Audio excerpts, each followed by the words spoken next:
The carpenter son movie review. ఈ movie 1 hour and 34 minutes తో prime లో stream అవుతుంది. ఇంకా మన ఛానల్ ఎవరైనా కొత్తగా వస్తే ఒక చిన్న లైక్ అండ్ ఒక చిన్న సబ్స్క్రైబ్ గైస్. ఇంకా ఈ మూవీ ఎలా ఉందంటే, మూవీ స్టార్ట్ చేయడం గైస్ కొంచెం బాగా అండ్ కొంచెం డిఫరెంట్ గా స్టార్ట్ చేస్తారు. అంటే మూవీలో ఏదో డిఫరెంట్ గా ఉంది, ఏదో చూపించబోతున్నారు అన్నట్టుగా స్టార్ట్ చేస్తారు.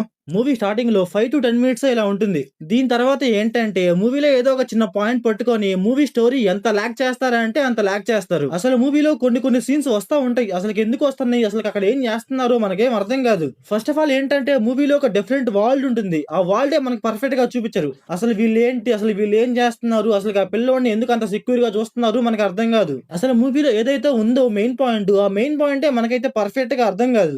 అసలు స్టార్టింగ్ లో ఒక పిల్లోడు పడతాడు, ఆ పిల్లోడిని కింగ్ ఎందుకు చంపాలనుకుంటాడు, అసలు పవర్స్ ఏదో ఉన్నాయంటారు, ఏంటో మరి మనకి ఏం అర్థం కాదు అనమాట అసలు తన క్యారెక్టర్. మూవీలో ఏంటంటే కొన్ని సీన్స్ అయితే కొంచెం డిఫరెంట్ గా, అలాగే కొంచెం క్రూషియల్ గా ఉంటాయి. కాకపోతే అసలు ఎందుకున్నాయో అర్థం కాదు. అసలు ఆ సీన్స్ కి, ఆ స్టోరీకి సంబంధం లేకుండా ఏదో జరుగుతా ఉంటది మరి అక్కడ. అసలు మూవీలో ఏదైనా చూపిస్తే అది కొంచెం అన్నా నమ్మశక్యంగా ఉండాలి. నమ్మశక్యంగా ఉండడం అనేది పక్కన పెట్టండి, అసలు ఈ సీన్ ఎందుకు వచ్చిందో మనకు అర్థం కాదు. ఫస్ట్ ఆఫ్ ఆల్ అసలు మూవీలో ఏదో చూపిద్దాం అనుకుంటారు, ఏదో చేసేద్దాం అనుకుంటారు, కాకపోతే మనకి ఏం అర్థం కాదు, అసలు ఎందుకు వస్తుందో అర్థం కాదు. ఈ మూవీ స్టోరీ ఏంటంటే కొంచెం ఓల్డ్ కాన్సెప్ట్. ఆ స్టోరీకి తగ్గట్టు నరేషన్ ఉండాలి, అక్కడ క్యారెక్టర్స్ ఉండాలి, అవే ఉండవు అనమాట. ఎలా పడితే అలా రాసుకున్నారు, డైలాగ్స్ కావచ్చు, ఆ స్టోరీ కావచ్చు. మూవీలో మన హీరో వాళ్ళ నాన్న క్యారెక్టర్ ఉంటుంది, ఆయన క్యారెక్టర్ కూడా మరీ అంతే ఉండదు అనమాట. ఏదో ఉన్నాడు అంటే ఉన్నాడు అంతే.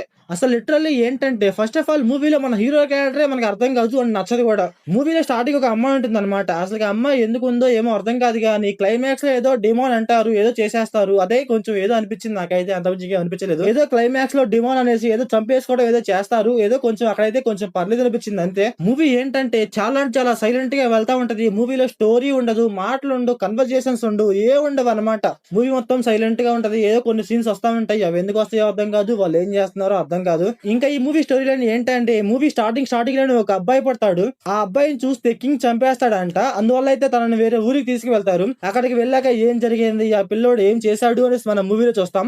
ఇంకా ఈ మూవీ ఫ్యామిలీ వాచబుల్ అంటే అడల్ట్ సీన్స్ అయితే ఉండవు గైస్. కాకపోతే అక్కడక్కడ కొన్ని సీన్స్ అయితే లైట్ గా బ్రూటల్ గా ఉంటాయి అంతే. ఇంకా మూవీలో డైరెక్షన్, విజువల్స్ అయితే పర్లేదు గైస్, బానే ఉన్నాయి. కాకపోతే నరేషన్ అయితే నాకైతే నచ్చలేదు. సో ఓవరాల్ గా మూవీ ఎలా ఉందంటే నాకైతే నచ్చలేదు. మీరు మూవీ చూసుకుంటే మీకు ఎలా అనిపించిందో కామెంట్ చేయండి. So thanks for watching.